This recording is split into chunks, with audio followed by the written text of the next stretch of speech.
lahi di nabi di nang ro Mekah nang ro Madinah kubu maulana urasulanya tanggai 12 di Batun Gajah Rabiul Ula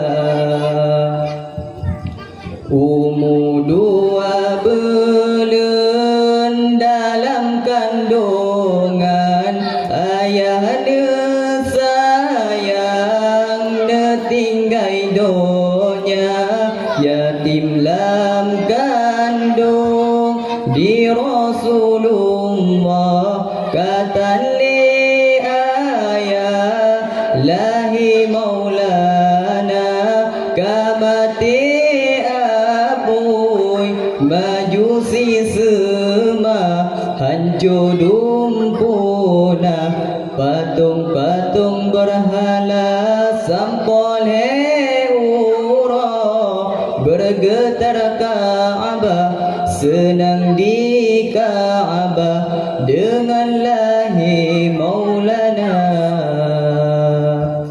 lahi di nabi di nang ro Mekah nang ro Madinah kubu maulana urasulanya tanggai 12 di Batun Gajah Rabiul Ula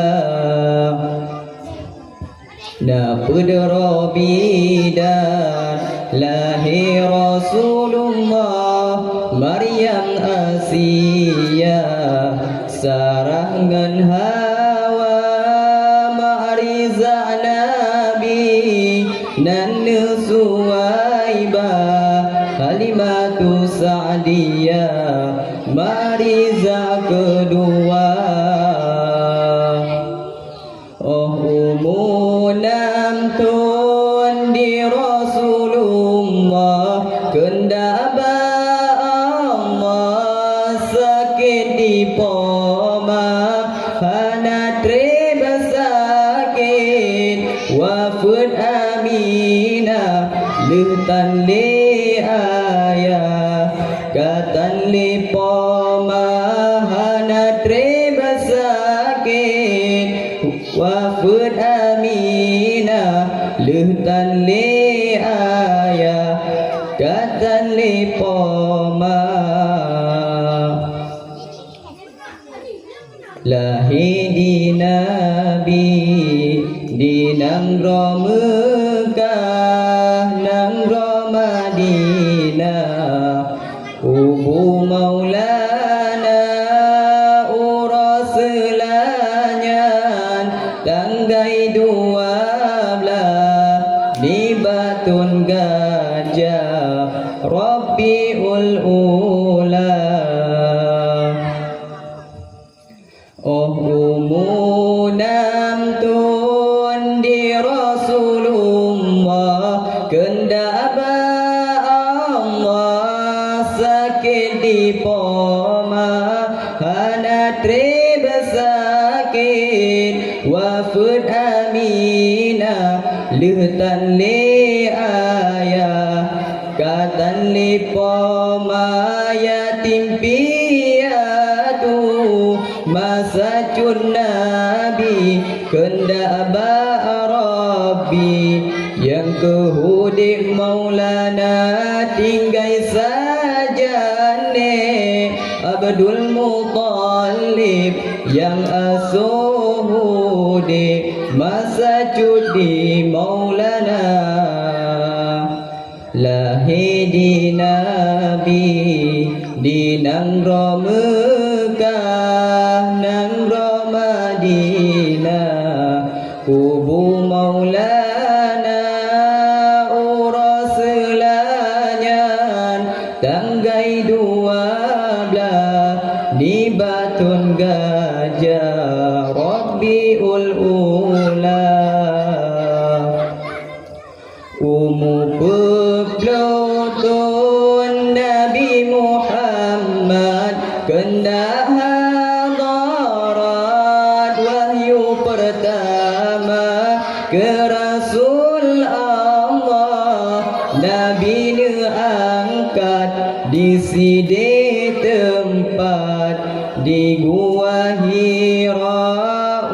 Lepelutun Nabi dakwah di Mekah dan Madinah. Si pelutun masa lepelutun Nabi dakwah di Mekah dan Madinah. Si pelutun masa lahir di Nabi di Nangro Mekah Nangro Madinah. Kubu Maulana uras selanyan tanggai 12 di Batun Gajah Rabiul Ula. Leblatun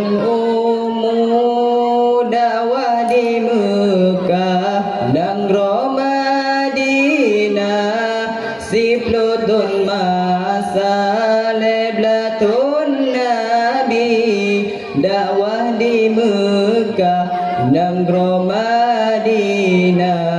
Si pelutun masa 60 letun lebih pedura Nabi getanyo netinggai donya 60 letun lebih pedura Nabi getanyo